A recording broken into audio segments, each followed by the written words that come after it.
Okay, welcome everyone. Thank you for joining us today.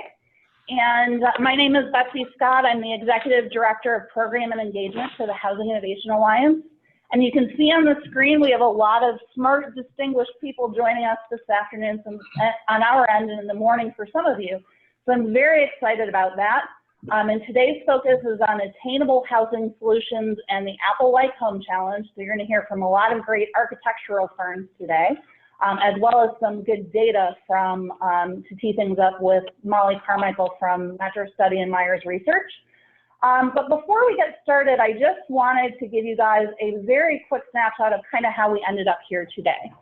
So as an alliance, our key focus, our vision is delivering the affordable American dream. And being in the housing industry, you know there are so many different influencing factors that are really making affordability a huge issue in our industry. And certainly, you know, certainly the size of housing, the finance around housing, the availability of labor play a role in that. But as an industry, we need to get better at looking how to address that challenge. So we've been talking about that for a while. It's one of the focuses that we have as an organization. But we, in order to address innovation in housing, look at it as if we were the future home building company, home delivery company, what would we do? We kind of layer that by looking at business models, consumer values, and home delivery. And really today, we thought that there's an untapped opportunity to look at affordability in terms of how we can improve how we look at design. So that's how we ended up with the panel that we have on today's call. And really, they're going to be able to talk to, Mollie's going to be able to speak to consumer values and some trends that are driving the need for affordability and what consumers are actually looking for in house and home. And then as you can see, we have a lot of smart people who I'm going to let them introduce themselves. We have a lot of smart people on the call today who have actually put together some very cool ideas. If you were to look at spaces within your house differently, how you could deliver more value per square foot and use design as an opportunity to drive affordability. So I'm very impressed and very excited, and I have to thank Mollie for helping us pull all of these guys together today to have everyone on the phone. So welcome to all of you guys, and we're looking forward to hearing what you have to say. Before I turn the floor over to Mollie fully, I would be remiss. We wouldn't be able to do things like this if we did not have the support of our partners. So I just wanted to take a moment and thank our partners for supporting the Alliance in what we do, whether it's live programs, road tours, virtual roundtables like today's session. So thank you to those of you who are partners of ours who are on the phone as well. So I'm going to actually turn the controls over to Mollie, and she's going to share some really cool. Data points that she covered a week or so ago on a webinar, and I would encourage you, if you missed that session, to attend that as well. So Mollie, go ahead and take it away. Thanks, Betsy. I am just thrilled to be here with a group of design rock stars. Thank you, everybody, for putting your effort here. I'm going to jump in and talk about the Apple Home Challenge, why we're here today. You don't want to leave, because I am so thrilled with the design that came forward and all that was contributed. So hang in there, and I'm going to dive right in just to give you a quick overview and introduction about what the challenge was about. But our goal at the end of the day was simply to design better space. And really all of these architects actually are responding to last week's webinar, and also all the efforts that they've been doing with their own kind of design charrettes and things like that to meet the affordability challenges that are going on. So just some quick highlights: 20% of today's new homes are under 1,800 square feet, while 56% of today's shoppers are actually looking for a home under 2,000 square feet. We didn't have it quite in those exact increments, but it's a huge opportunity that's really being untapped, long story short. So we talked about this Apple Home Challenge, and if you look at what Apple did, They took a bunch of utility and entertainment and apps and simplified it into one sleek device. And we've all been talking about this for a very long time in the industry, but how do you do it? It's so when you look at home, how do you condense utility space, or what utility spaces do you condense? How do we prioritize that space?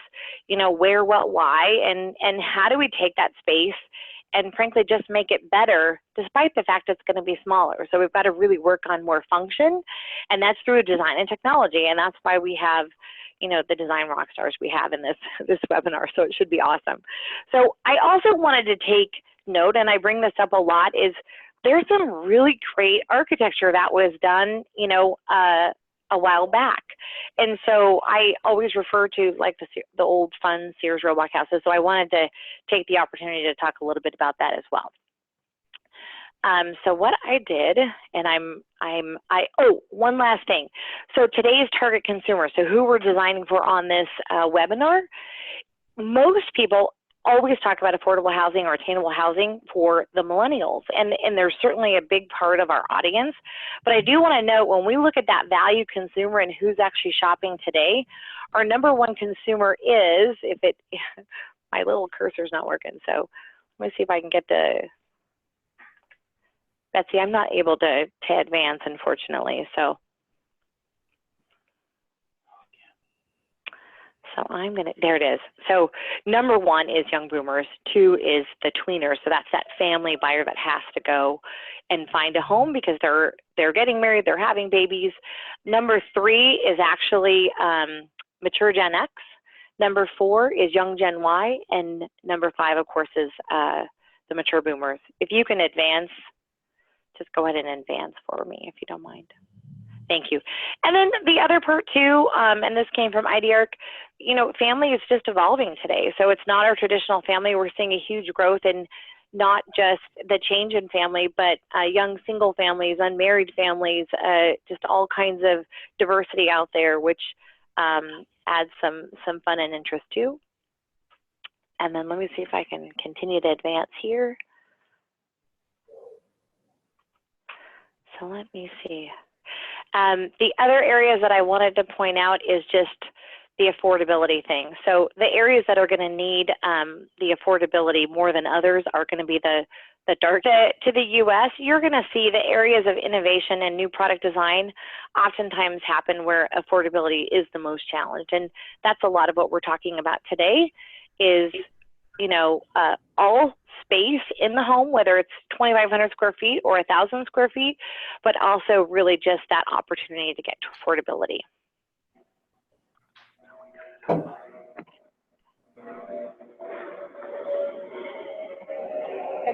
And we're going to go to that next.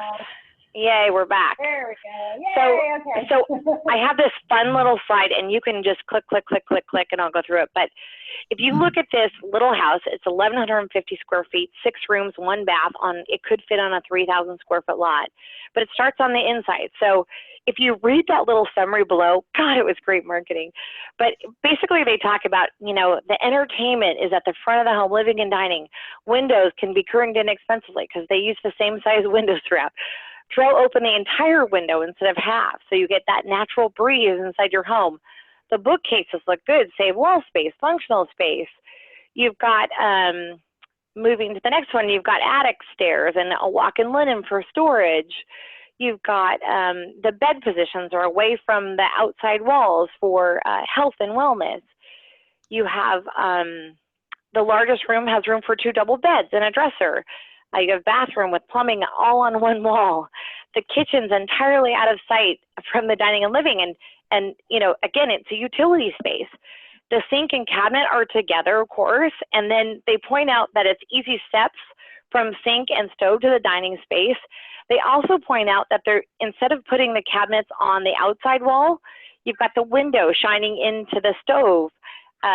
And so the stove is only a step or 2 away from the sink, and then shelves next to the refrigerator to save steps running down to the basement for their vegetables, a glazed front door so it lights up the landing, and of course rooms are 9 feet tall, so obviously adding space and depth to the home. And so, and then you really don't even talk about the outside of this home, right? Although you see how charming this is, and of course the garage comes later. So anyways, if you click to the next piece.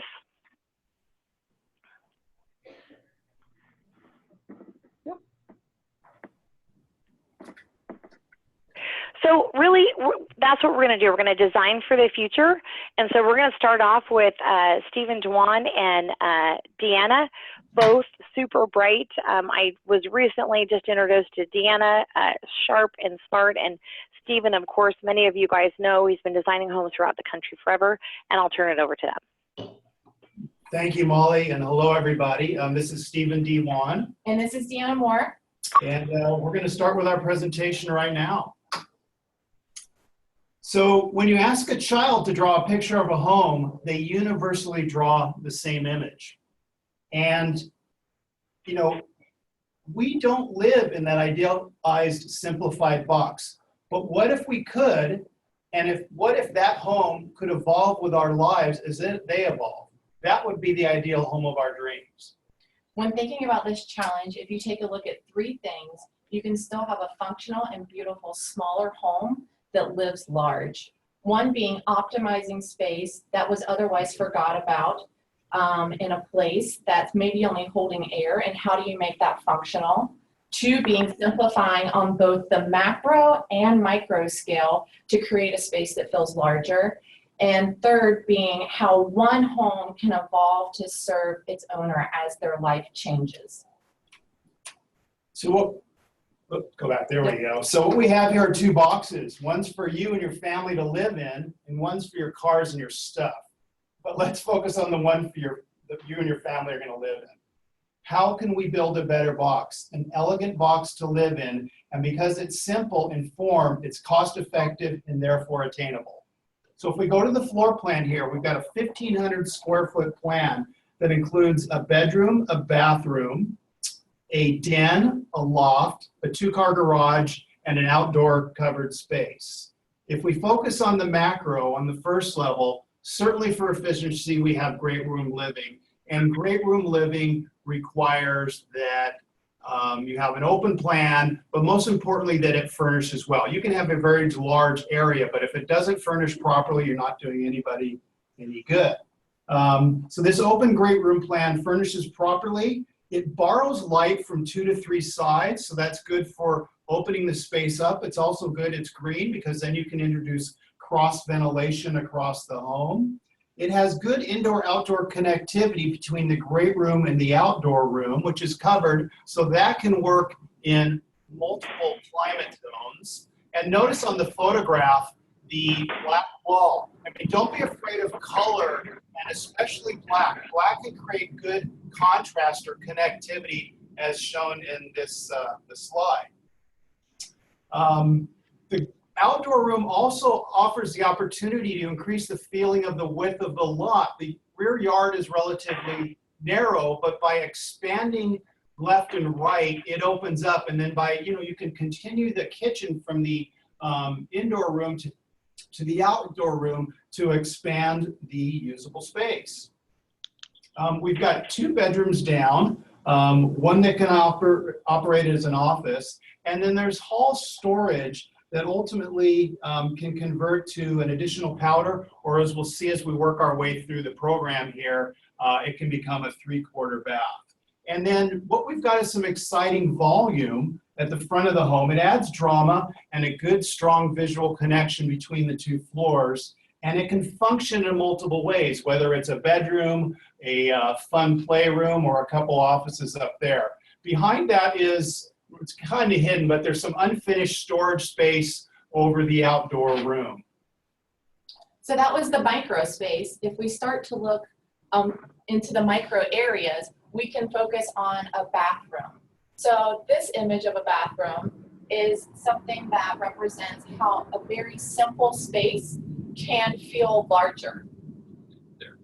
So what you'll notice really quickly here, what's done a little differently with this bathroom is, number one, both the cabinet and the toilet's a wall-hung toilet, but they're floating off the floor. So right away, they add a little more space and dimension to the feel of the room, and you can also clean really easily under them. I know that can be an issue. What you'll also notice here is that the continuity, of the material, which goes from the shower and into the bathroom, and that again can make a small space feel larger just by that continuity rather than being broken up. And then with the glass wall between light and just visual sight lines open up. So a relatively small bathroom can feel much larger with a few of these tricks. And even this bathroom here feels large, even though it's a dark material. Next, let's move to the space under the stairs. So I like to call it pick your favorite. What do you want to store under there? Maybe you need some extra space for your wine, or you need a drop zone because it's right when you come in the house and you need a place to put book bags or leave your keys, things of that nature. Maybe it's the home sort of central space where the dog sleeps under the stairs. Maybe your kids are working on their homework. Or is it a full closet that happens under the stairs? You can stack all those shoes up you need, put your coats under there. Really, whatever the consumer needs or whatever they desire, utilize that space that would otherwise be not utilized. So another cool detail, and it kind of speaks to what Mollie showed on an earlier slide with the Sears house and the built-in bookcase.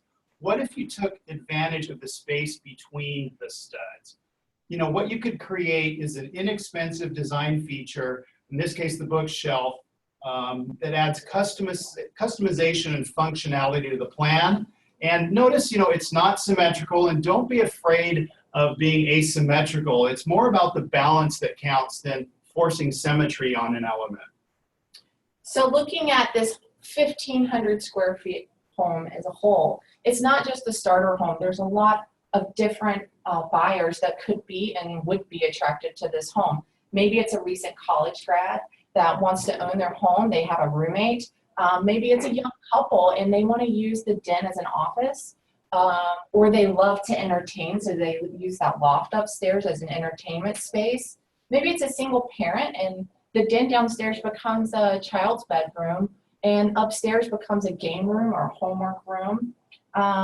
The other piece about this is that if you're an owner who wants to make a little income off of your house, then it can easily be transitioned into something that would be a rental unit. So what you'll notice on the first floor off to the left is just with a few small changes, the downstairs room can become a multi-gen suite or a lock-off rental unit. You'll notice that there's an arrow that a separate entry can be provided, and then out in the rear yard, perhaps another parking space to accommodate that additional person that's living separately in the home.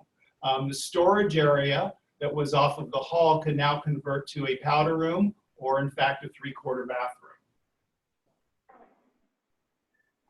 Recently, I heard about a unit where there was a multi-gen suite very similar to this, and 2 different families went in on the mortgage and they split the mortgage. The multi-gen suite, they made a few minor changes and the families were friends and they figured out a way with the builder in order to split their mortgage. So one family lived in the main house and one family lived in the rental unit. And I feel like this just shows that the desire to own a home isn't going anywhere, and consumers today are willing to get really creative in order to have that American dream.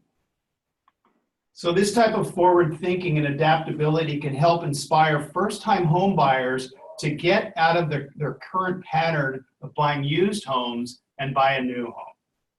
This home can also evolve with its owner's life, as we talked about a little earlier. If you're smart about pre-planning a layout and providing plug-and-play stub-outs like they do in cars with wiring harnesses, with items such as running plumbing, electrical, and mechanical between the first and second floors, integrating structural elements to anticipate doors and floors. This will all help this plan become adaptable and enable the homeowner to work with it over time.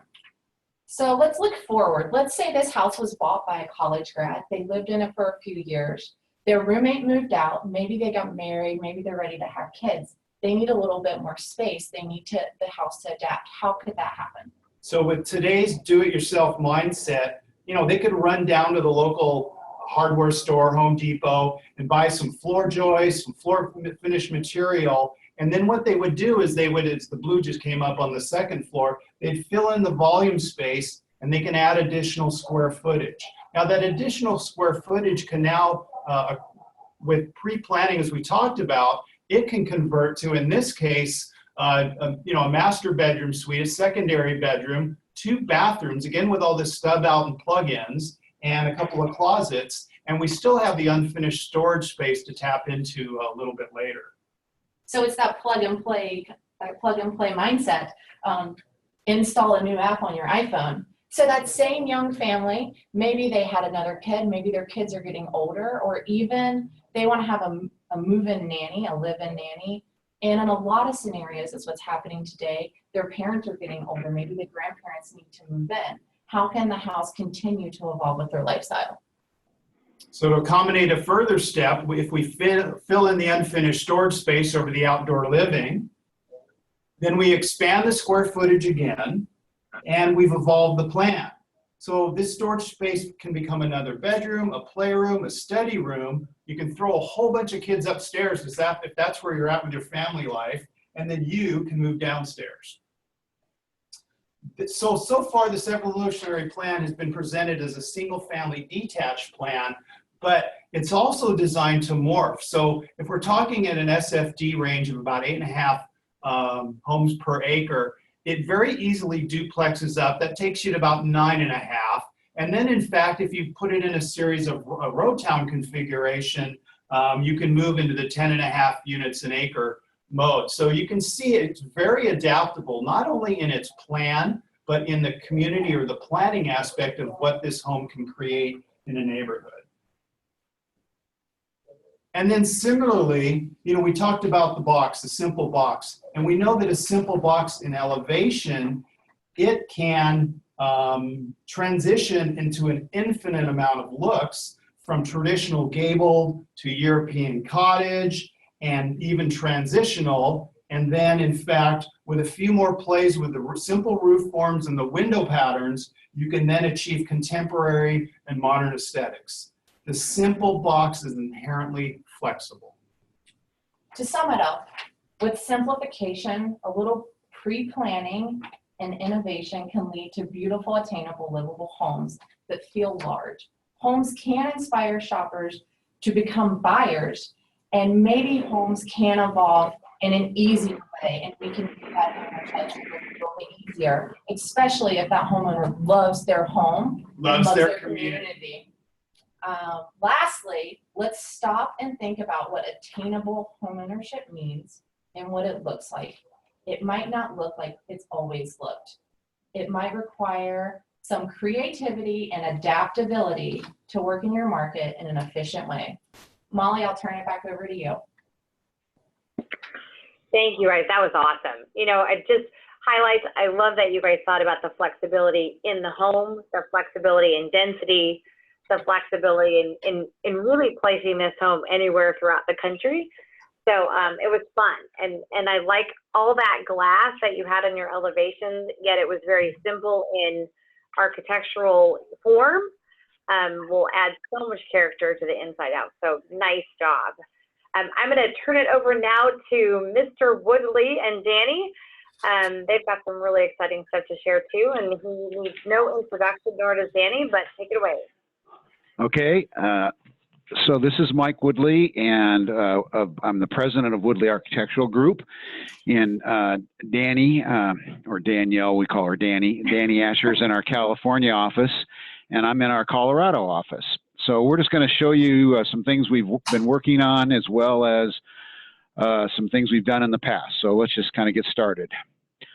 So one of our overall feelings is that as this market is adjusting, people say, hey, we got to build value. And so the image on the left clearly is that sort of value that people think you have to go back to. And we're saying, no, you can still do value. And today people are looking for stuff that looks good still. And just because you want a price point that you can afford doesn't mean you want something that isn't attractive. And so we're doing some houses in a number of locations where we are trying to give it a more transitional look, more progressive look, and simple materials, simple windows, but really just giving it a little better look. And so this is kind of an illustration of where we've done that in a community. This happens to be a narrower house, but it just feels more interesting and has a lot more going on.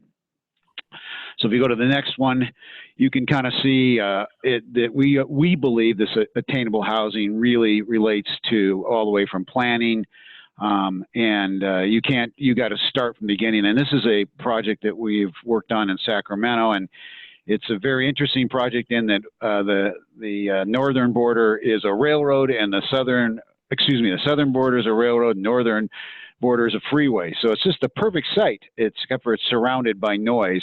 And so we use that as an opportunity. And I think, Dan, you can kind of talk about kind of how this works a little bit. But we go to the next slide, and you'll see kind of how we handled these two edges. So this is the site, an illustration of it. And you can see the train up there on the right. And so we use the houses actually as the buffer or the sound wall. So they all face internal. And everyone's first thought was, well, that clearly should be the less expensive houses. And we did that. And those turned out to be the most popular, starting at 1,200 square feet. We put them against the railroad, but they all focus inward, but they became the sound wall as well as a nice home. And they were the most popular plans. And so it really twisted everything. So Danny, kind of go through what now, as this community builds out, kind of what's happening now. Absolutely. So as Mike stated, it was interesting to us that these smaller products that abutted the railroad ended up being the most popular. And if you'll go to the next slide, we had sort of a real world example of how to respond to market trends on the fly. So the black and white image below shows one of our home products. It was an alley loaded, pretty traditional looking single family product. And they were having a hard time selling them. And so what we decided to do with the client was, what if we rethink this? Because these were priced at, in the low millions. And up there, it seemed like everything was sort of being price driven. So we decided to take that same 80-foot footprint that would fit 2 homes and instead put 3 on it. So we called it our 3 for 2. So we came up with a new program that was obviously slightly smaller, but we didn't feel that we sacrificed the functionality of the program. We kept the plans open and light. We utilized opportunities for storage. We opened up to our side yards. Mike will talk about sort of the use easement concept on one of the next slides. But what we did was we were able to lower the price point, and these just now started selling, and so far they've been a huge hit. And you can see from this image that they still have what Mike calls that cool factor. It's sort of responding to the market trend, not only in price point and size, but just in styling. People want more contemporary homes.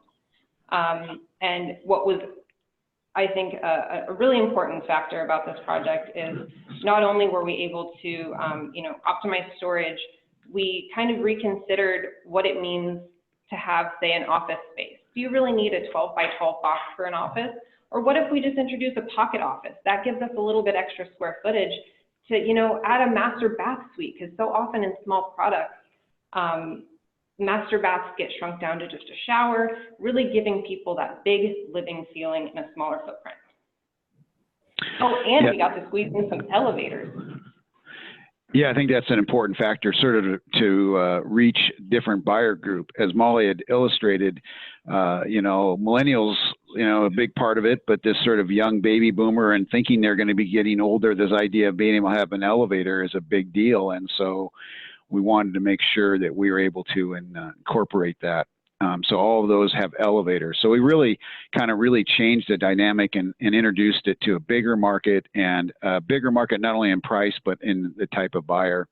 And then we're doing other projects like this where we just borrow from one site to the next. I mean, it's not a revolutionary idea, this idea of reciprocal easements, but making an active side and a passive side to the house.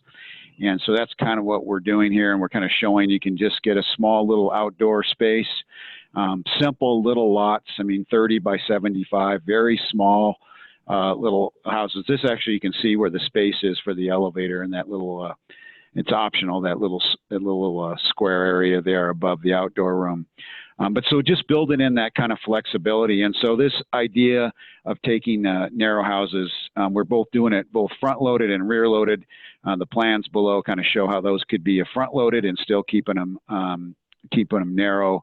And really the same idea where you replace conventional lots with smaller lots that really allow you to bring the price down.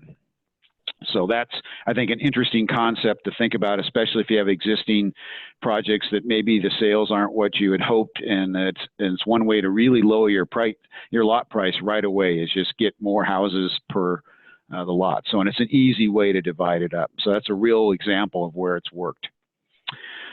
Okay, so the next slide, we're working with attached solutions all the time, and so we call this a pinwheel town. And the idea is everyone is experimenting with how do you get more density, especially in California. How do we get more density because land's so expensive and we want to bring the price down. And so it's key to how many homes we can get per acre. And so this just is an illustration of a project, a new product type that we've been working on. We have a couple places we're putting it out. It hasn't really opened up for sales yet, but the idea is that we you know, whatever touches the ground eats up land. And so the only thing we want touching the ground are garages. And so we have 2-car garages side by side, which is the preference over tandems. And so we put these in a pinwheel fashion and then enter from the side.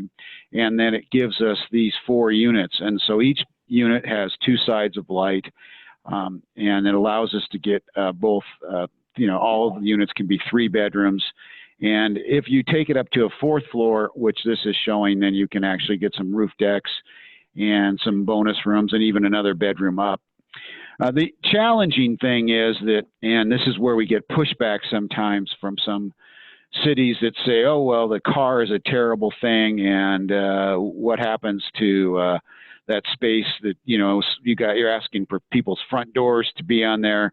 So sometimes we'll turn it to the side as sort of the plan form shows, but we've lengthened these together, and sometimes more than a pinwheel. We may have 6 units together, or even 8, and then we share the auto and the pedestrian, and we call it a Woodley. And it's sort of a term that is sort of a living street, and this idea that people, you know, kids play balls and wheels, and cars will slow down, and so it's constantly having to kind of explain how that is. And one of my favorite stories is the new urbanist solution in places like Stapleton and other examples around it, that everybody thought that everyone should live on a front porch. And one of my favorite stories is that what they have are alley cues where all the kids go out and play on their bikes in the alleys, and they'll bring the barbecues out in the alleys, and everyone hangs out in the alleys. And it's because really people want to be in a safer place. So what we're trying to do is create a safer street that blends the car and the kids and everybody. And the garage door isn't a terrible thing, but yet a big front porch itself. So this is an idea that allows you to increase density because we're not creating paseos, if you will. Everything is mixed together. So it is a way to increase density. And so we're exploring that in a lot of different locations where we need to be pushing these attached densities in the mid to high 20s per acre, where we were not thinking about those terms not too long ago. Mike, what's the density on this one? This is about a 28 unit per acre density. Wow. So it can really get up there. And in plan form, it sometimes looks like, where's the green? Well, it's right there where all those kids are playing, because they really are riding bikes and you know, skateboards and balls and wheels are all on that hardscape. And that's really all the research shows, that kids tend to play more on hardscape. If they play, when they play, it's more on hardscape. And even people that gather, and there's some great examples of this that have been done in the past. And so, but it is a sales job every time we try to do this kind of density. But it allows you to, and it can be done on a very small site where you can get a few of these units in and all of a sudden sort of just break density thresholds that just haven't been hit. So I think we have some other examples of stuff. Why don't you kind of take us to this one, Danny? Yeah, so this was a project that we worked on down in San Diego. up on a magnificent hill. You can see from the lower image that you have panoramic views of Balboa Park and San Diego. And the important part of this project is we have two different products. If you look at the site plan, we have sort of the behind the red is slope, and so everything forward of that are killer views. And so what we wanted to make sure of was that every single unit could access that view, because not only does it open up and make your home feel bigger, we added huge outdoor rooms to make our floor plans essentially double in size on our livable units. And by doing this, we were able to increase the livability and really give every unit a view. That's the big idea behind this thing. You can see the two different types of units. The U-shape behind sort of funnel the views between the units up front. The upper image is the unit up front. So. Yes, and if you go to the next slide, we can kind of look at one of those 4-unit buildings and how it functions. We put one unit on the ground floor. Oh, okay, we have to skip ahead. We somehow these got out of order. So one more. One more. Right there. Okay, so this shows how the 4-unit building functions. We put one unit on the ground floor, which accessed the views out the front, and then we stacked the other 3 on top so that the view wasn't compromised for any of the units. We kind of split the building side to side to make sure everyone had a view.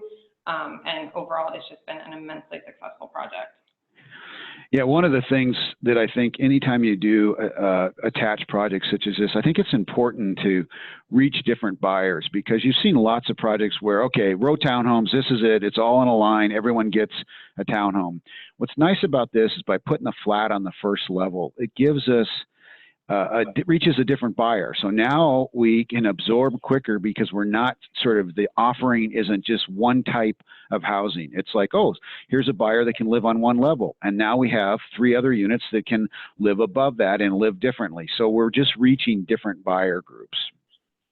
So it's been a great project and it's very interesting. It's almost sold out now, but it's I think an interesting example of letting the site drive the design versus just putting something that just, you know, that you have in your portfolio. It's like designing for the site.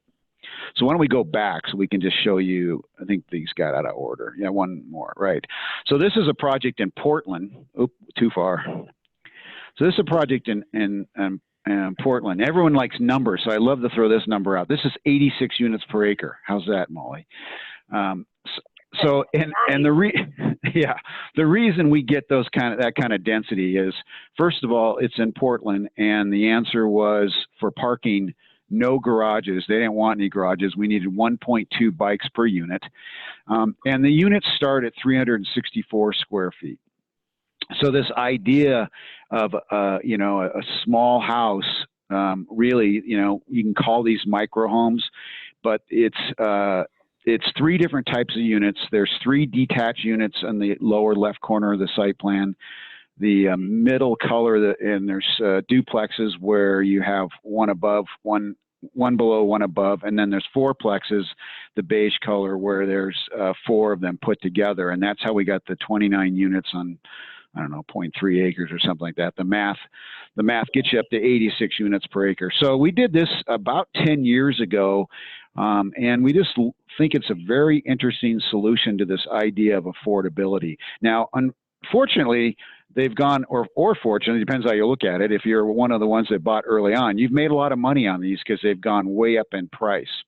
And so that's a good, what's that? How big are they? They start at 364 square feet. I think the next slide, if you go to the next slide, it kind of shows kind of a typical floor plan. So the first floor is the 364. So we have a version of the plan that basically is the lower level that has a sleeping area, kitchen, and living. This is actually one of the bigger ones that actually gets the loft in it. So we get the loft bedroom up above, and then down below we get this small little unit. You can see the interiors, how they live, very efficient. It's a cool little community area where the units kind of wrap around that, and that becomes sort of a you know, kind of a community gathering area in there. So even at that kind of density, you get that kind of feel. So I think an interesting project. It's obviously got to be in the right location, but there is clearly demand for this. Not everybody is looking for big housing. They want something efficient. They want something that can come and go. With Uber is so much part of our lives, people don't really need a car, especially if they live in an urban area like this. So this idea of, I don't need a car, why should I have the expense of a car? I want to be able to live close to where the activity is. And if I need to get around, we'll just Uber or ride a bike. And so that's where I think these projects are going to become more and more popular, where we sort of just give up the car and give up all the space and just live smaller. So now we can skip ahead a little bit here. Okay, so this is some stuff that is kind of the same idea as the sort of the pinwheel towns, where we're kind of trying to break density thresholds. And so Danny, why don't you kind of take us through this one a little bit too? This is actually having a couple of different locations. I think this is in Northern California, actually. Danny, are you there? And I'm a numbers girl, Mike. What's the density on this one per acre? This is about the same. I think it's about 26 units per acre. This is actually in Hercules. This is kind of the illustration. These are tandem garages. Click ahead to the next photo. You can kind of see how that works. You see how the first floor is just all tandem garages. There's really nothing on the ground level except for just a way up. And we have to meet some accessibility codes, so we have a bathroom down on one of the units. But they kind of just roll, you know, and we've done them, you know, this is 6 units. You can do them in 9 units. You can do them in 3 units. So they break apart. And that's another secret to plotting, is that ability to kind of break things apart. And once again, sort of reaching 2 different kind of buyers. On the back side is a flat, and then on the front side is a town that wraps over the flat. And so you have a townhouse on the second level. I mean, living to the townhouse on the second level, and then you go up above to the sleeping level. And so an interesting little puzzle. And that we're doing this in a number of locations. The footages are small. I believe off the top of my head, I think they're like about 1,000 to 1,200 square feet. So just small little units, but really getting us good density and very livable space. The big ones can get up to 3 bedrooms, so it's pretty nice. So it's just a different kind of solution on a simple kind of building that can be kind of broken apart and plotted in pretty efficiently. And similar to our last project that was in San Diego, what really helps these homes feel larger and more livable is the volume that we were able to integrate, going from the second to the third floor. Anytime we can do floor to ceiling windows and just make these homes feel bigger, despite the small square footage, they just live so much larger. Yeah, people are just looking for a cool place to live. They want something that they can still, you know, brag about, like how great it is. Look at how cool my place is, and not necessarily say how big it is, but look at the space and how interesting it is. That's what people really want. So we can skip ahead here to the next one. So we've been doing this kind of stuff in a detached format too, and this is about a 14 unit per acre kind of solution, detached. And it's really a front-loaded garage that is built over, actually almost like a carport. On the ground floor is just one space. It can be a bedroom, could be a office or some other kind of flex space, and then living on the second floor and bedrooms up. So we can get up to that kind of density of 14 units per acre. We've done these houses as big as 3,000 square feet. So in the right area where you can justify the cost and people want it, we can get bigger, or we can do them smaller. And we can, you know, get them in that 1,800 square foot, 1,800 square foot. I think it's a good solution. I think others are doing these kinds of solutions now. And I think once we get away from this feeling that garages are bad and that we should always hide them and put them in the back and do an alley in a street and get away from having to duplicate that, I think it just frees us up. And these are very unique in that the same house can be fed off an alley. So the photos on the right show that is actually a courtyard. In the bottom illustration, you can see that that's the garage. And so the same house can have the garage in the front and the back, so they can flip back and forth. So they make a great edge condition that faces out, or they can come internally. And so it gives us that kind of flexibility. That helps us increase density. It also helps us provide that front that cities are looking for, where the car and the garage are evil. Let's put it in the back. So these flex both ways. So I think they're really very interesting solution that can be done in a variety of sizes. Super fun. And then what comes out of these kind of density solutions is, where do we get outdoor living? And more where we're doing these kind of density solutions, the outdoor living is on the roof. And so we have to sort of get beyond the idea that it's, evil waterproofing, can't do it. There's solutions to be able to do it. We've done quite a bit of it, and it does then open up a whole new kinds of outdoor living, and that we need to take advantage of that. And so we're doing a lot of outdoor living on the rooftop. And then I think, so this is an idea that I don't know. Danny mentioned it, how, the idea of the office, we can shrink the office. As we get smaller, we're thinking we can eliminate the office, because what do we need an office for when people actually just spend time on their iPad or their laptop? They really don't need to go somewhere. Most of the time they're on their sofa watching TV, or just, talking to somebody as they're preparing a meal. And so we've kind of been pushing this idea of a hub, that really maybe there's a printer there, but maybe your stuff goes there and that's it. And, we just think it's an interesting idea. Danny, we were talking about earlier today. I think you had some interesting thoughts on how this really speaks to this iPod or iPhone generation. Oh yeah, I just think the hub idea, just by being simple, looking at that image, it's a shelf, but I think what it sort of symbolizes is that, like you said, the office, we don't need a 12 by 12 box anymore. I sit at my kitchen counter and that's my office. I sit on my couch and that's my office. So if we can start considering the fact that we don't need designated rooms for, to do work, we can start opening up the house to bigger things like, hey, what if somebody wants a large closet or a master bath suite? It just sort of gives you more flexibility to kind of take the spaces that we've traditionally seen spread out in the house and kind of condense them all into one consolidated space.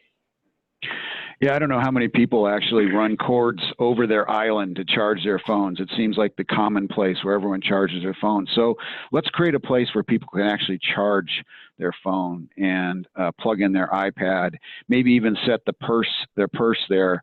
So we love this idea of the hub, and we're starting to integrate this into most of the homes that we're doing now. And this office idea is kind of, we're going away from it. And I'll sort of just end with this idea of this cool factor. We do think tastes are changing.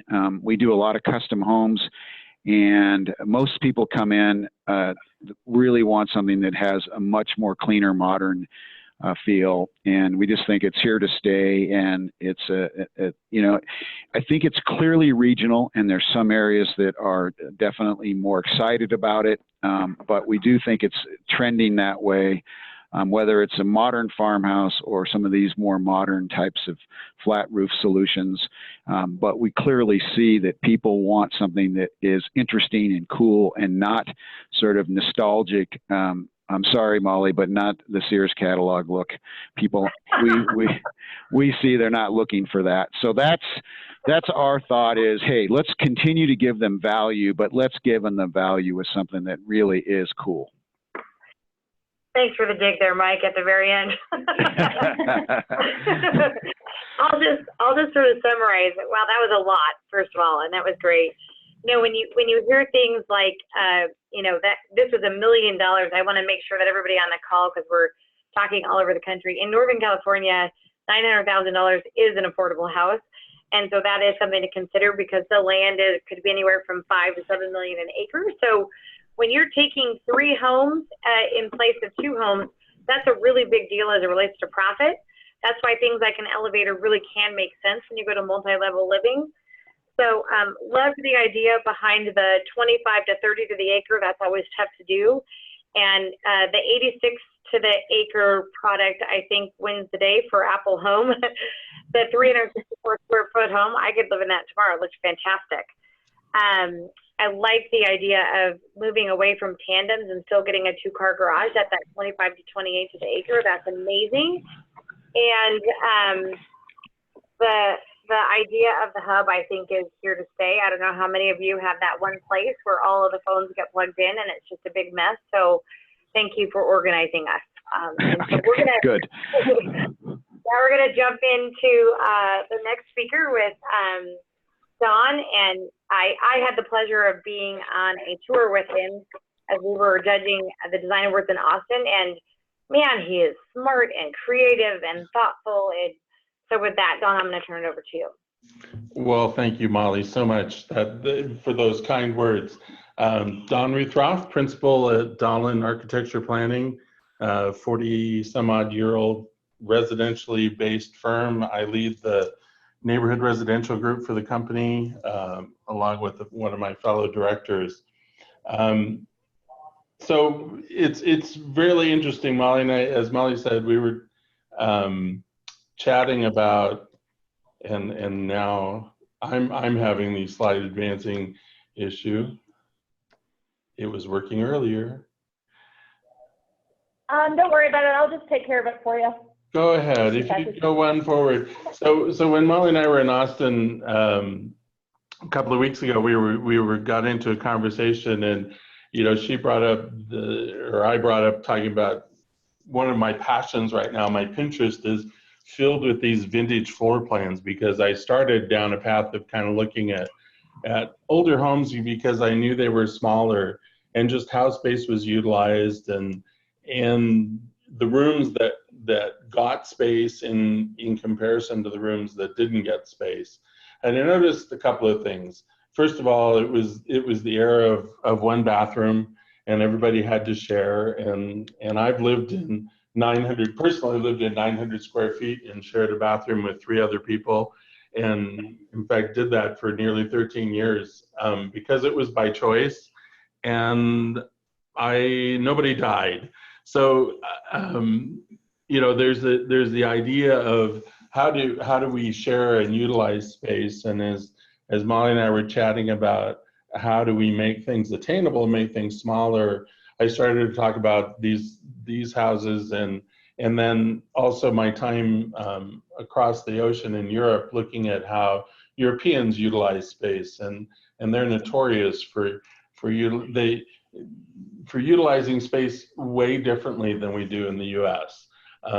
Bathrooms are much smaller, more compact, but still, as was pointed out earlier in this webinar, feel large because vanities are floating and water closets are floating and flooring and stuff is continuous throughout the whole space. So it makes small spaces feel larger. I know I have dear friends in Europe that all think we're nuts for having laundry rooms. They're like, why isn't your washer in the kitchen just like ours is? Under the counter, behind a cabinet door, there's a washing machine, and laundry is done as part of the daily life and daily routine. And we've spent all these years dragging the laundry room upstairs or following it with the master bedroom. And, when I start to think about it, when I personally do those kinds of tasks, I'm often in the great room doing other things. And so I want it near to that. So for me, personally, the laundry room is downstairs, and I bring the laundry down once, we do it, and then we take it back upstairs. There's that idea of the laundry room should be where the laundry is, except that then I'm running up and down the stairs to do the laundry and to change the machine. So that's kind of where I started down this path of how do we utilize space. If you want to advance to the next slide, that'd be great. As we look at different spaces, I get fascinated with utilizing space multiple ways. This is a yotel, so it's a condotel experience where this single room is used in various ways. You can see on the left-hand side, there's a desk that becomes bunk beds. On the right-hand side, there's a couch that becomes a double bed. And then you have this wall down the left-hand side in those left-hand images that has the TV in the kitchen. If you go one more image, you can see, we'll see what that wall looks very nice and covered up. It has all cabinet doors, but then when you open it up, there's all this storage for all the things stored behind. So I got, you know, this idea of utilizing space in multiple ways. I love it. Yeah, I thought this was really fun, and I don't propose this because I think a production builder is going to run out and do something like this, but it's the idea of how do we start to think about space differently, and you've heard that throughout this whole webcast so far. It's all about how do we take the space we have and reimagine it and utilize it in a different way. So let's go on to the next slide. Hey, Dawn, real quickly, I want to note, and this is really important to note, I'm sure everyone's looking at that and saying that cabinetry is really expensive. Yeah. But I will tell you, in markets like Northern Cal and Southern California and those dark states that we looked at on my original US map, the cost of land is far more expensive than designing these kinds of things into the home. So if you can make home more efficient, it will pay for things like the elevator or this condensed space of storage. So I wanted to make sure to point that out. Thank you. That's really helpful. So let's go on to this next image. So I when Mollie and I talked in Austin, I started thinking about what I would talk about on this webcast, and I ended up going to, this is a 40-foot wide house. So in Northern California, I was chatting with a client just day before yesterday, and we were talking about some houses we're about to design, and they're going to be 50 and 60 feet wide. And I said, good grief, those are palatial. I'm used to having to cram it all into 40 or 35 or 30 feet wide. But I thought, you know, this is kind of the staple for us right now. This is kind of what we would call a traditional house in Northern California, 40-foot wide plan. Nice, you can see great big spaces, nicely all connected, you know, really nice powder room, really nice, that kind of valet family entry sequence, and that's great. And I said, okay, so what if I lost 15% of that square footage? Doesn't seem like a lot. It's 185 square feet, or sorry, 158 square feet. Let's go to the next slide. So if we took 158 square feet out of this plan, and then, so you can see where I pulled in on all the edges. Let's go one more slide. And you end up with the same room count, but I brought the utility room downstairs, so that saves another, there's a utility room upstairs in this house, that saves another, let's be generous, another 150 square feet of footprint that I can use for something else upstairs. So we talked about larger master bath, another storage closet, something else. Compacted the powder room a little bit, brought the little office, if you wanted to have an office, into that entry from the garage, and just squeezed everything down just a little bit, that 15%, and you still have the same functionalities, the same appliance count, the same island. I took the island from being, it was in the house, it was 10 feet by, I think, 6. I took it down to 4 by 8, which is a comfortable size. You can do great little things like this picture in the lower right-hand corner is, you know, how does that island extend and do other things, you know, in the laundry room. It doesn't have to look like a traditional laundry room. It can be something creative like this, where we either raise the laundry up, or maybe the washer is on the ground and you have a counter on top of it. So you can utilize double space and just take and compress that down and utilize the footage that you've either taken out to lower the price or to make other rooms bigger. It's that reorganization of space. So let's go to the next slide. So I thought, once was fun. Let's try it again. So again, another 40-foot wide plan. You can see this ginormous island. This house has kind of, the client, when we walked the house in framing, was like, well, the island you have doesn't look big enough. And so I was like, all right, we'll make it bigger. And so we made this big L-shaped island, and you have these big spaces. One more, next slide. So I said, okay, so what if we took that space and utilized it differently? So you can see kind of where my sketch overlays. Let's go one more, and we'll go to the actual sketch itself. So this, took that ginormous island, and I created a utility and office room, utility and office space in the back with a couple of windows, really nice space to be in. You kept the mudroom, kept the functionality of the kitchen and the connectivity of the kitchen, the great room, and the dining room, which is what we're all driving for, and then connected it to that outdoor living space. But you can see that I gave up where the dotted lines are is where the plan was. And so we just took that space, and now I can use that space elsewhere, or we can use it to compact the floor plan and either achieve a higher density or achieve a lower price point by building less square footage.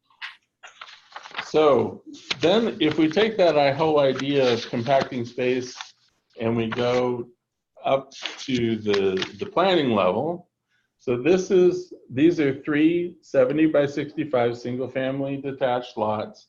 The houses range from 3,300 to 3,500 square feet.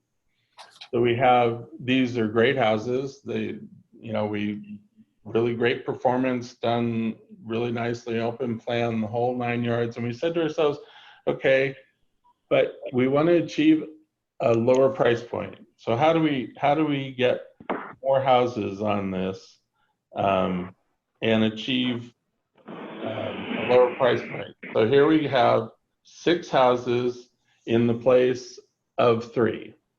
So what we've done is they're a triplex unit. They're attached at the garage only.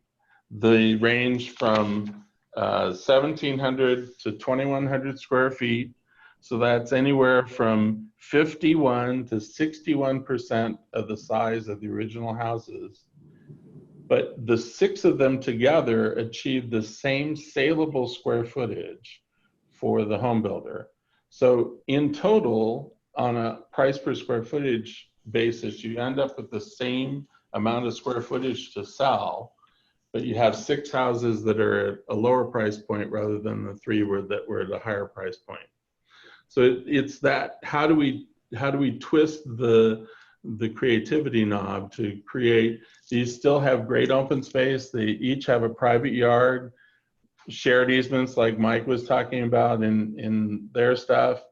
We've utilized that, but there is very, very distinct private open space for each of the homes on the ground that's connected to the plan, and they still achieve a higher density than the original designs. What's the density, Don? So these end up being, gosh, I think they ended up being right around 18 or 19 to the square, to the acre. Got it, perfect. There you go. I will yield some of my time back to those that are coming after me. There was one question. One question super quick. Was that condo tell that you showed, was that a U.S. project or was that in another country somewhere else? It was a project in Park City, Utah. Oh. So just wrapping up, I loved all of that. I loved the fact that you took an original house and just showed how we could get the space out and make it more efficient. I think for a lot of these consumers, the thing that we forget, and I've heard this in so many focus groups, consumers are saying, am I going to drive 30 minutes more or, get a bedroom for my child? And in this case, Dawn's bringing up the case, do you want 2 bathrooms or a bedroom for my child and live closer and have more time with them? Or is it the laundry room instead of that bedroom for my child, and so on and so forth? I was one of 8 people in my 1,200 square foot house growing up, and we all got to use 1 bathroom too. It made for creative negotiation at 6 in the morning, but the reality is we've got to think through the priorities when that's just what you're dealing with. Laundry off the kitchen is so logical, and making some of these islands that are so enormously big, I'd have to climb up on the island to clean it anyway, so let's make them efficient in size. And if we can do that, great. And then obviously I love what Danny had shared and Dawn shared both, in the idea of, oftentimes when a project isn't working, it can be price, and coming in with a new product design and coming in with more units yet usable and still great outdoor space is a great example. And last but not least, the condo hotel, or the whole idea of using the walls for space. And I know Stephen and Deanna said this too, that there is space between those studs. There is space there, if creatively planned, that when you're looking at land residuals of, 47 million an acre, really it starts to pay for things like the elevator and storage and things like that. So with that, we are going to dive in, and then we're going to turn it over to Mr. Lehnert. Hello, everyone. This is Nick Lehnert, and I'm with KTGY. I am a Executive Director of Design Strategies.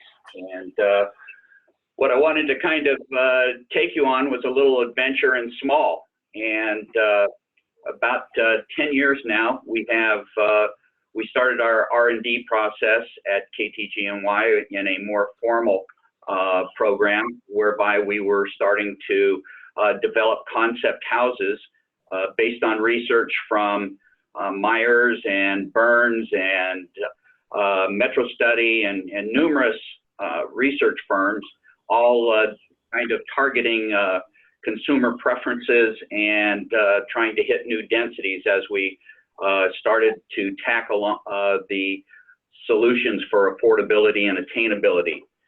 Betsy, so I believe it's going to be you that will be taking us through, so if you can click to the first.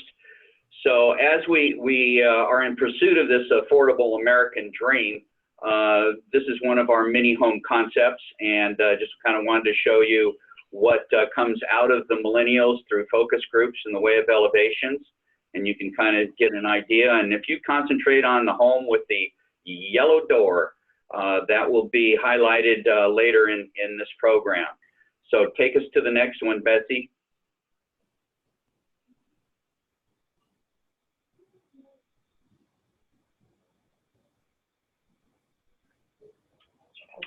So I kind of label this back to the future, making small live big.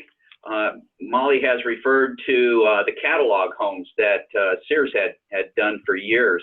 And it's interesting to note in the process of how they marketed these homes, they were Sears modern homes.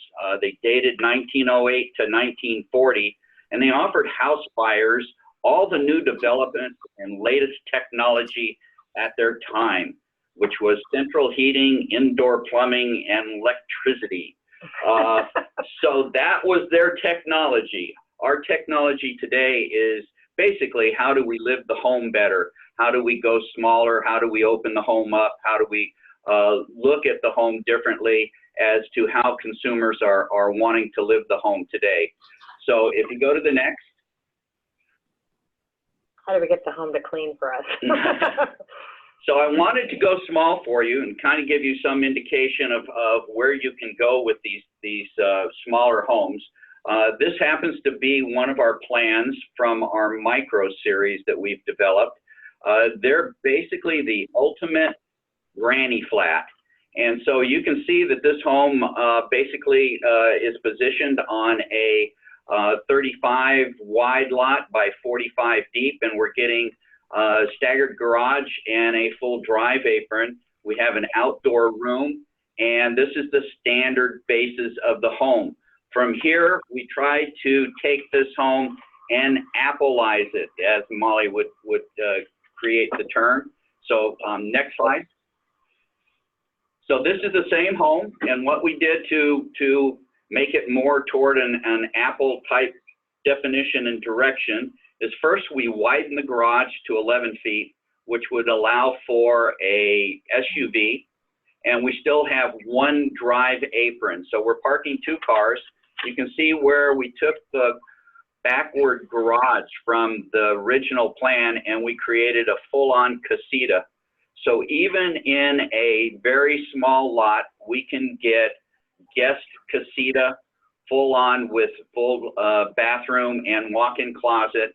And you notice down in the far right corner, we've actually added a little Amazon drop zone. We believe that most of the new homes today are going to feature this so that there is a private protected space whereby packages can be dropped and secured, either with a closet space on the porch or even some type of space that's connected to the inside of the house. So this is where we're going to start on the first floor. If you'll click to the next. You can see that the outdoor space can be just what the big homes have. You can create a really nice outdoor environment without losing that element because it's a small home. Next. And you can see the casita. When we open that glass to the outside, we can pick up a lot of light and it becomes its own environment. These type of options and selections have not really been offered in small home capability. This house, by the way, without the casita starts at 1,000 square feet. You can see with the casita, it is now at 1,230 square feet. Go to the next.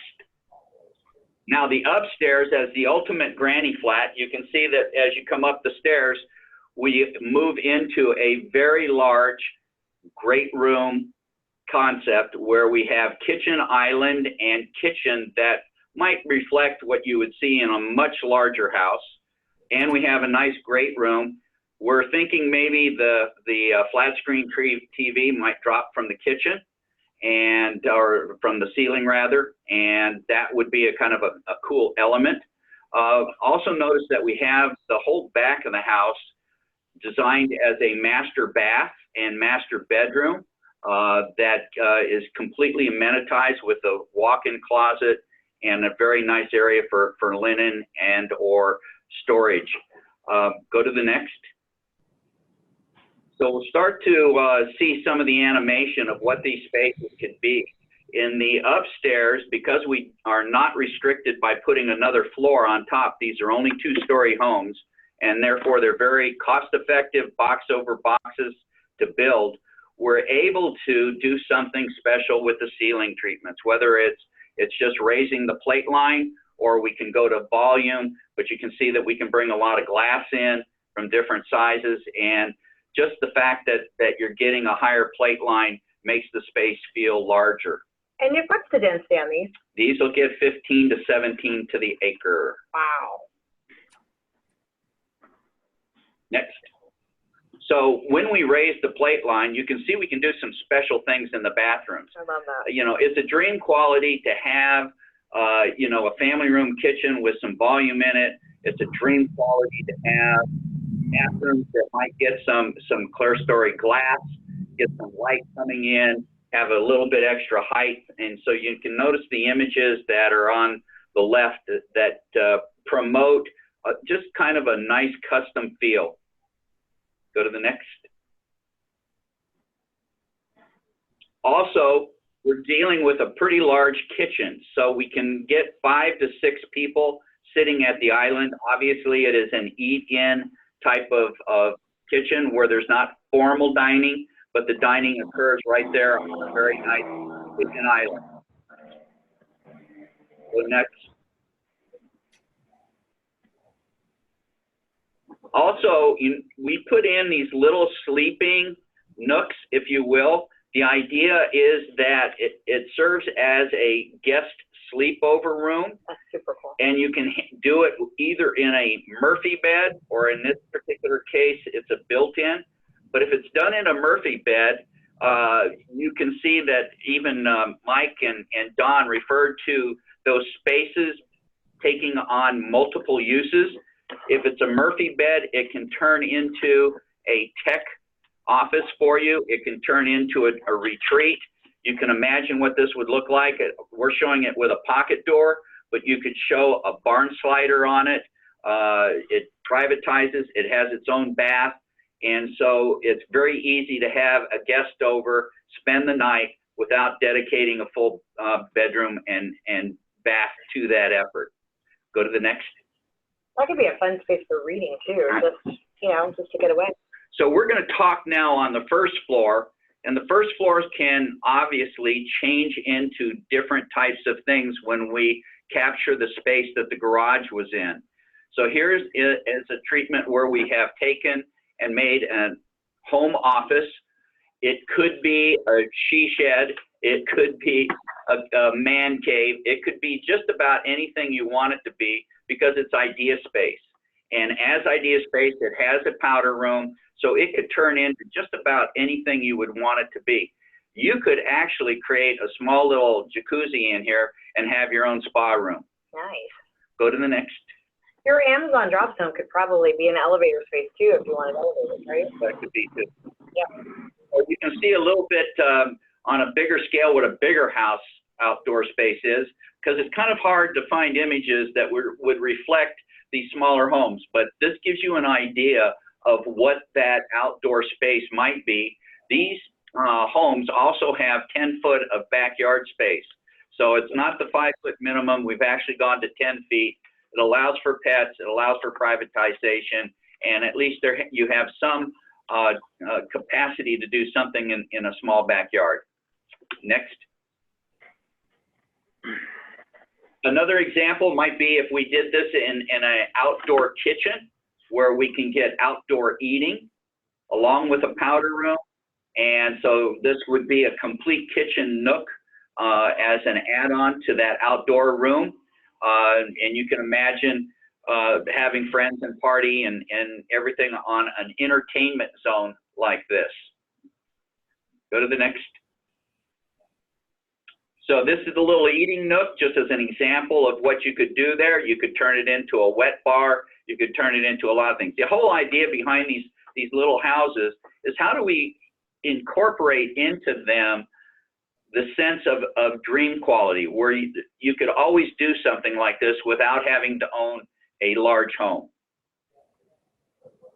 Next. I love it. Finally, we get into it as a hobby room, arts and crafts, or maybe it's some type of a retreat. If you click, you'll see some animation and some imagery coming in to where this room is actually 13 feet by 14 feet. That gives you an idea of the scale of it.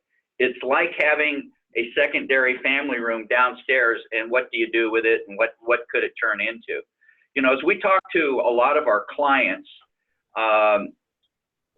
in our discussions at work where they give us a program, and the program is usually to hit certain densities.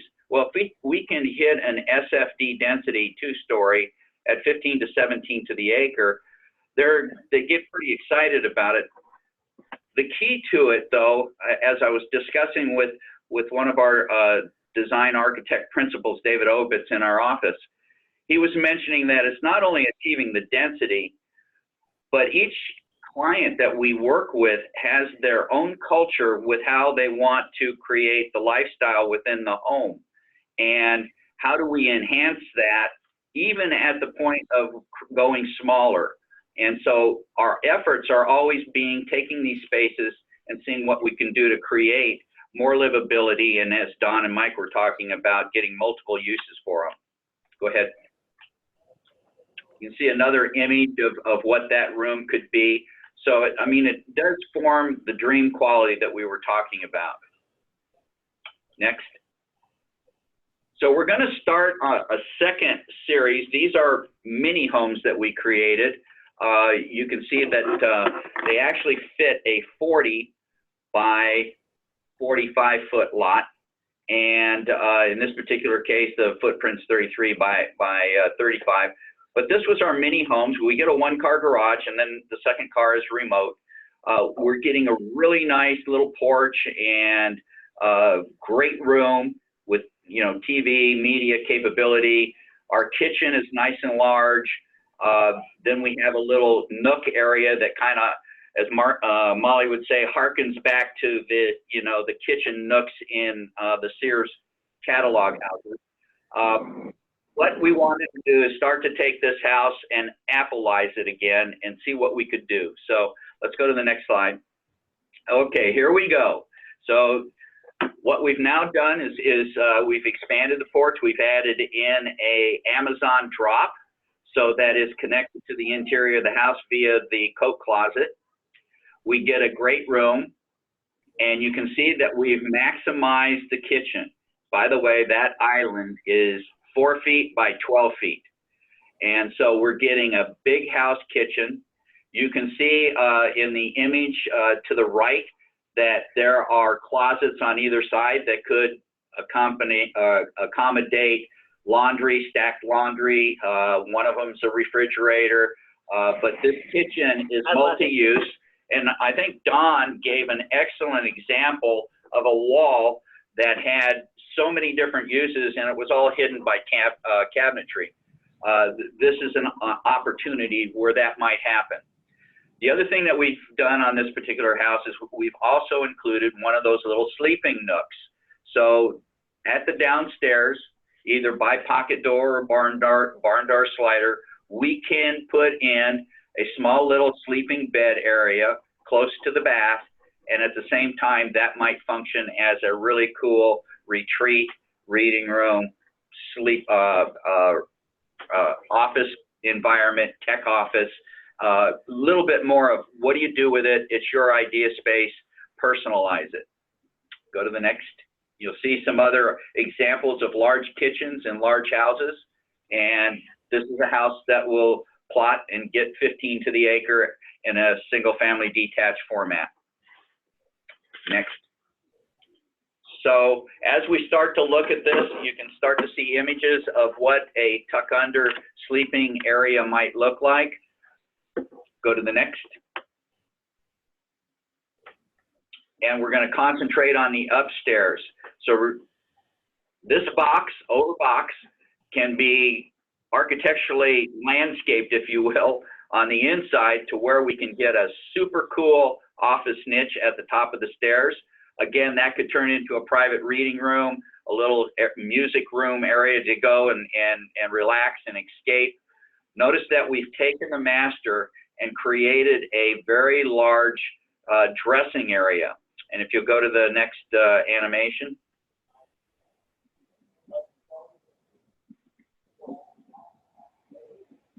There's an example of how that tech center might work. One more.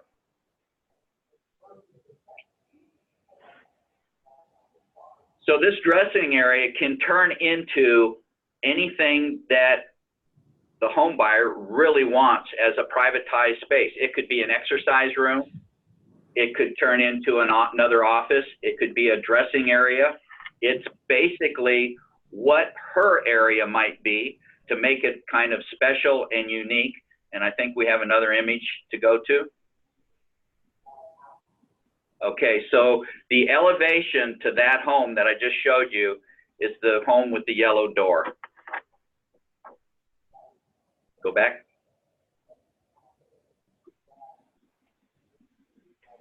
So as we conclude with this, it is very important not to lose the livability when we go small. I think we need to maintain and create dream quality elements within the houses. And if we do so, we're going to basically represent today's modern homes. Thanks. Nice. That was awesome. So, boy, there was a lot there too. That was cool, and I love the density for that. It's detached. But I'm going to sum this one up as sort of the small home with dream quality. You had I'm going to call it the cozy office. the crash site, which is that small little sleeping quarters, which is super fun. You could do all kinds of things there. The multi-use kitchen, where again the island and dining can kind of flex out, and there's all kinds of spaces that could flex in and out. Outdoor spaces that were really exciting. I mean, you could really, those felt like luxury outdoor spaces, even though they were small. And because of that, all those things coming together at 15 to 17 the acre, this really could target millennials or boomers, depending on whether you want the Amazon drop space or the elevator space. You could really sort of flex that in and out as well. And so some really fun solutions. We're going to turn it over now to Vance and Graham as our grand finale. And there's some really fun things that they've summed up kind of what we're doing and why. And Vance and Graham, take it away from here.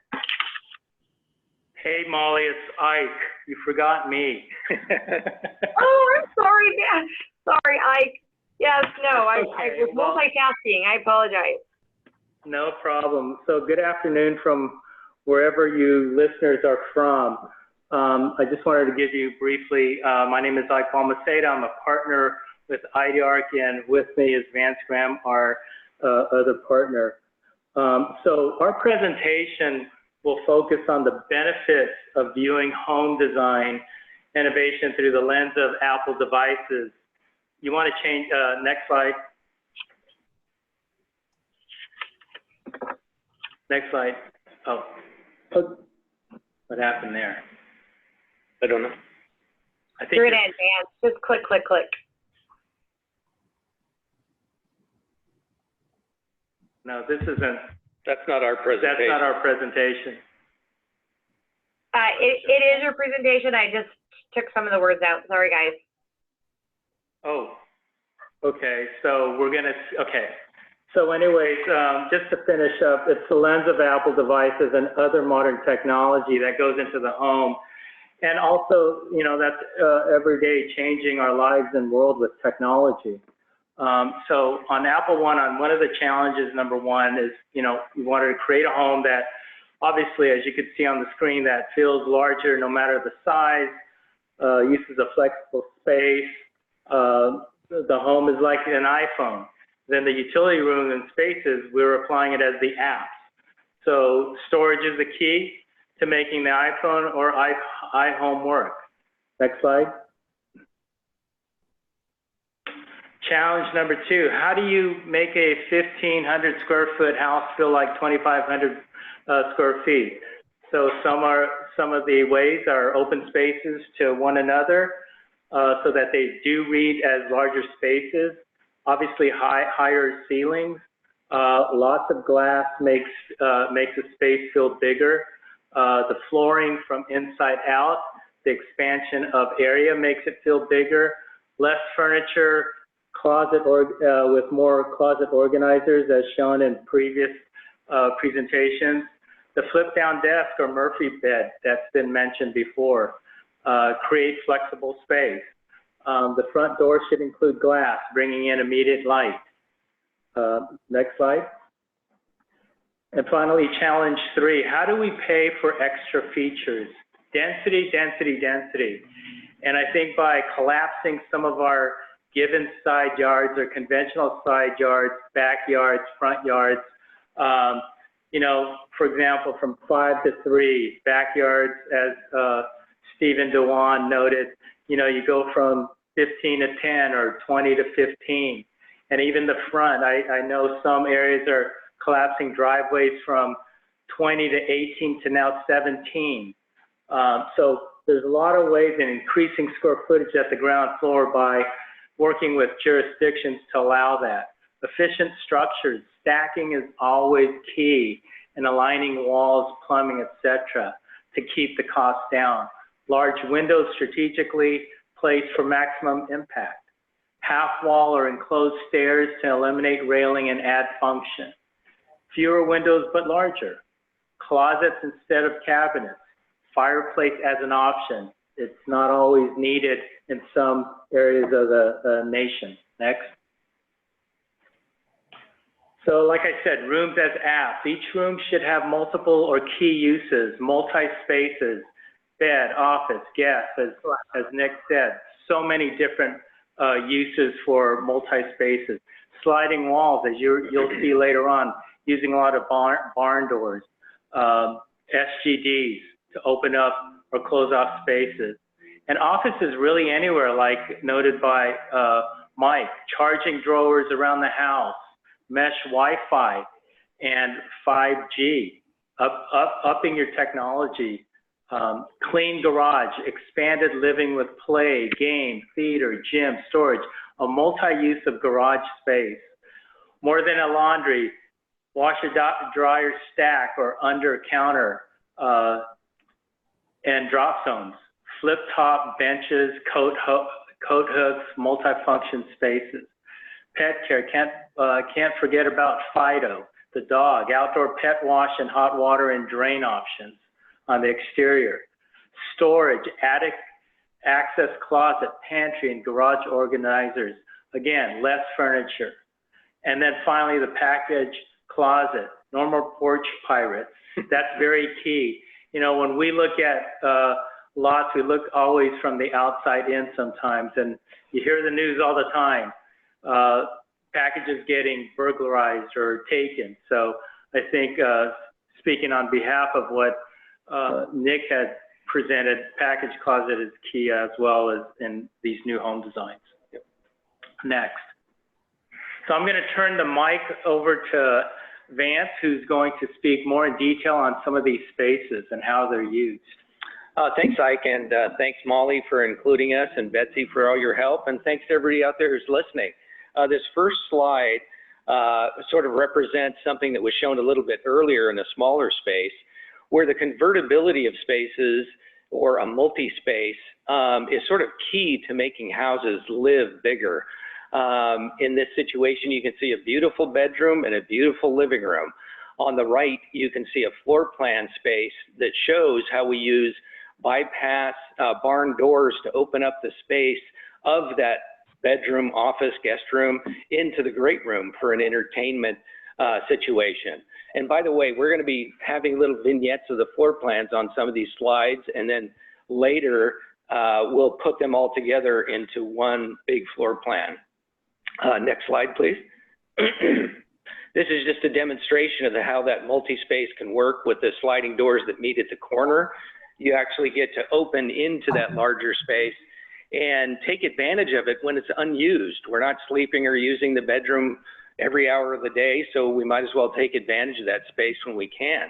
Next slide.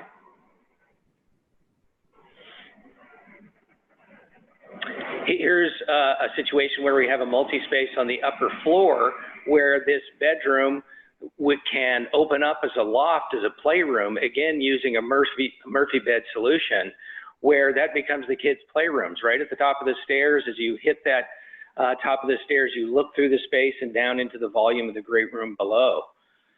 Next slide. Hitting on this point about office anywhere. We all know it, we live it every day, that laptops are really our offices, and wherever our office is, or wherever our laptop is, we have our office. It's the airport, it's you know, hoteling, it's using that office tool wherever we can. And one of the things I wanted to point out here is these charging drawers really keep it clean. This allows us, kind of like the hub that Mike was talking about, this way you get the clutter sort of away, even if it is at the hub. But we talked about solutions even where we would have laptop drawers in the bar of the island. I'm sure you're not the only one, or we're not the only ones who have kids that work at the kitchen island. They sort of want to be involved with everybody while they're doing homework. Next slide.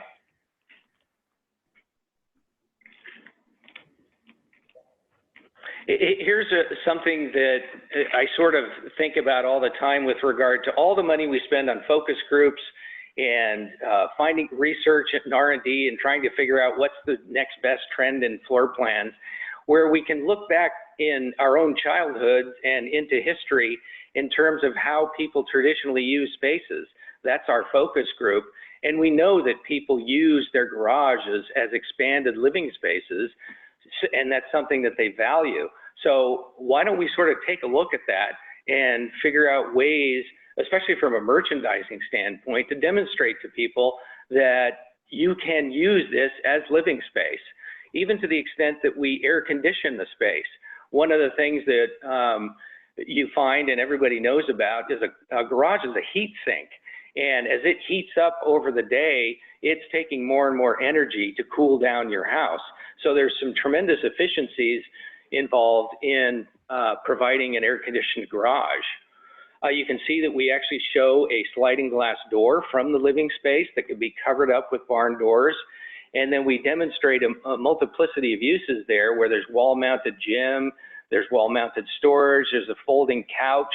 You can paint the right-hand wall as a screen wall for a projector. I noticed in one of Nick's images, they showed a drop-down ceiling, drop-down screen from the screen, in the great room, which is a really great solution because you don't have that wall space. You don't need to use it all the time.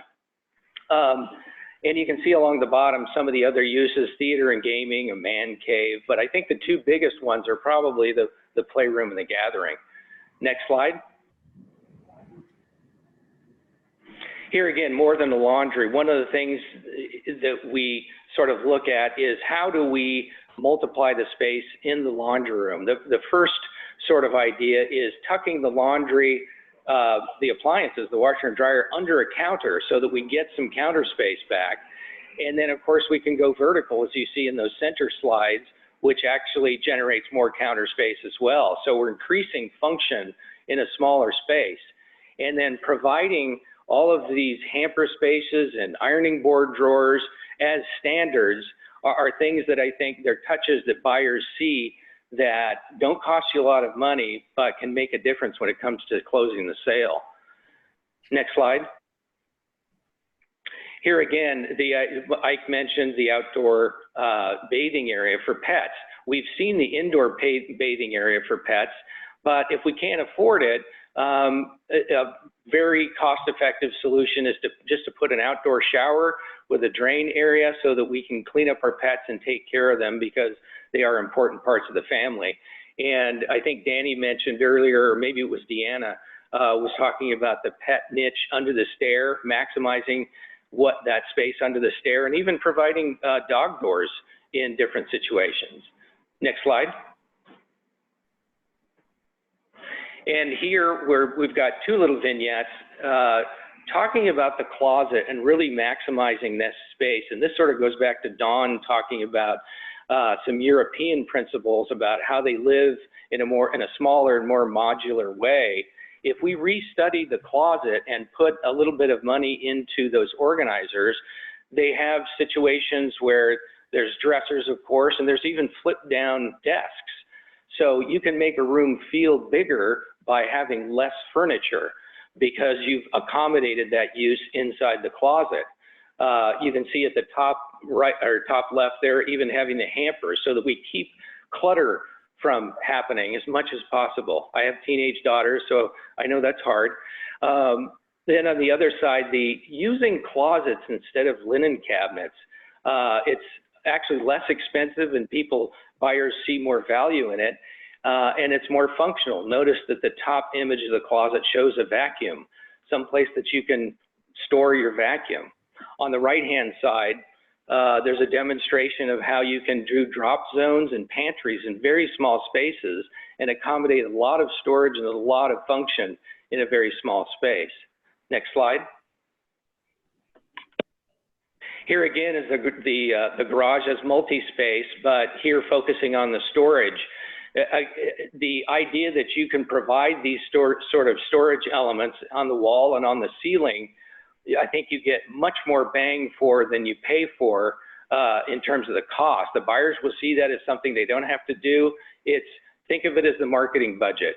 It's already taken care of. Next slide. Here we go. No more porch pirates.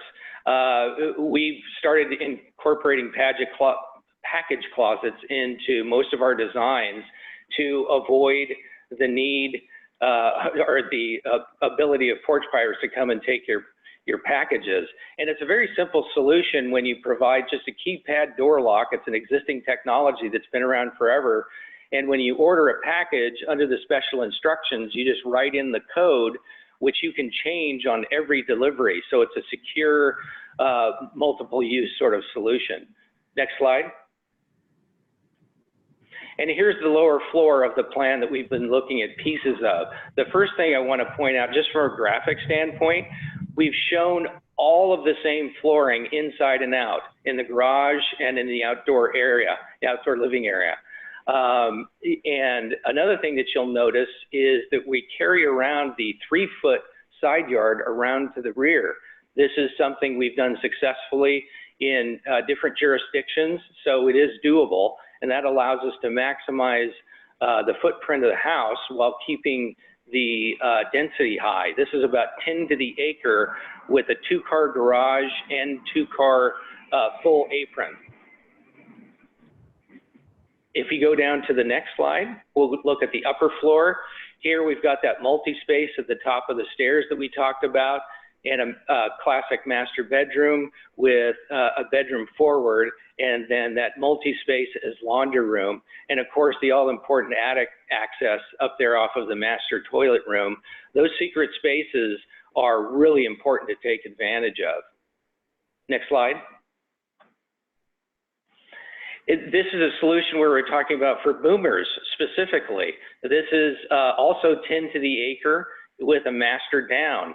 You see you have a nice great room, this little bit of a side entry there, even though the entry is forward, large island kitchen, and a very nice yard at about 12 by 25. And then if you pay attention to the drop zone on the left side with access to the powder room, the laundry room, walking through there traditionally, but we also do have the drop zone that can be sort of a technology hub, big enough for a desk, probably a bench is the most efficient use of the space. And then the stairs open up nicely to go to the upper floor. Another thing that's important to point out that I didn't on the last lower floor was accommodating trash and recycling in the garage. With these tighter side yards, that's an important feature that most cities look for. And there are studies that have been done that show that people actually manage their trash better when it's in their garage. So it's sort of better for everybody. Next, if you look at the upper floor, I'm sorry, go back to the previous. If you look at the upper floor, the way this is designed with the boomers, they have no problem, the boomers now, younger boomers like myself, going up and down the stairs. And you can see it's almost like a little apartment. And although it functions like a normal house, the idea is that the children and grandchildren are able to come and visit. And at the end of the day, when grandma and grandpa are tired, the family goes upstairs, the children and the grandchildren, and they have their own little space to take care of. But of course, during the day, they use these spaces as offices, they use them as guest bedrooms and so forth. Next slide. Here's just a quick demonstration of how that stair can open up and be used from a multiplicity of ways. I think Deanna mentioned this in the very first presentation. Next slide. The idea of that drop zone multi-use space, you can see the stacked washer and dryer used in both of those images. There is an opportunity for glass, absolutely, even with that stair running up. So it could be a bright little space that's protected behind the kitchen and private, so clutter isn't an issue. But the more ways we give people to organize their lives and their space, the less clutter there will be. Next slide. And this is, you know, the boomers want more, modern elevations as well. They want something that's a little different, a little more interesting. This is that elevation. You can see sort of on the left-hand side, we've opened up the corner of the stairway to cast light into that working space. Next slide. And that's it. Thank you so much for letting us be part. Thanks, Mollie. Thank you, guys. Thanks, Mollie. I've had the pleasure of working with Ike and Graham on specific projects, and God, they are so creative with space. And you've got to check out what they're doing, not just in home design, because they've done some really cool stuff on the modern side, but also stuff they're doing as it relates to community. But I just want to do a quick summary, because I know we're running a little bit late. Multifunctional space everywhere, and the movable walls can really make two spaces like one. And the idea of even doing multifunction in the garage was super interesting, and really trying to figure out how to use every space was the theme, I think, throughout, for sure. We saw today densities of 8 to the acre to 30 to the acre, home sizes of 385 to 3,000 square feet, and wow, a lot of different approaches to just getting to smart schools. So I really appreciate everybody joining us. Sorry we went a little bit late, and I'm going to turn it over to Betsy as we conclude. Yes, if anyone who is on today, this is a lot of stuff to absorb. We talked about this a bit in advance. If there are questions that you have when we send follow-up email to you, feel free to shoot those questions back to me, and I'll work with Mollie and the panelists to get responses for you. Thank you so much. This was fascinating. I enjoyed every bit of it. Thank you, Mollie, for helping facilitate and bringing all of these great folks together to participate with us and giving us that nice tee up with some data. And I think there's, this just goes to show you, if you came on the phone today and you weren't thinking about design as driving affordability, there are a lot of things that you can still do in a very exciting and cool way that may actually make people feel like that smaller space or that less expensive home is a lot richer than what they're seeing in the marketplace today. So I'm very excited about that. And I think as we follow up on this front, we're looking at design, we're looking at affordability in general, but we'll step back and say, well, how, we'll look to see how are these homes produced, what are the economic impacts and other things along those levels as well, and technologies, and we'll be sure to circle back with you on that front. But there were a lot of folks who stayed on for the whole time, so I'm very excited about that. And again, like I said, thank you to Mollie, and you can send I'll be sending out follow-up information. I will copy Mollie on it. I'll blind copy everyone who's on the phone, but feel free to send any of those questions back to the two of us, and we'll help field those for you. And in the meantime, yes. One last question. The webinar there'll be a link to the webinar on the Housing Alliance website. Is that correct? Yes, there will be. We'll make an archive of the webinar available on the Alliance website. We've been asked not to share the slides for obvious reasons. If you're looking at images too long, but we'll make sure that all of the contact information for all of the presenters today is available. So if you have any additional questions and want to reach out to them directly, you'll be able to do that as well. So be sure to post those two things together. Yeah. So again, thank you so much, and have a great rest of your day. Thank you. Thanks so much.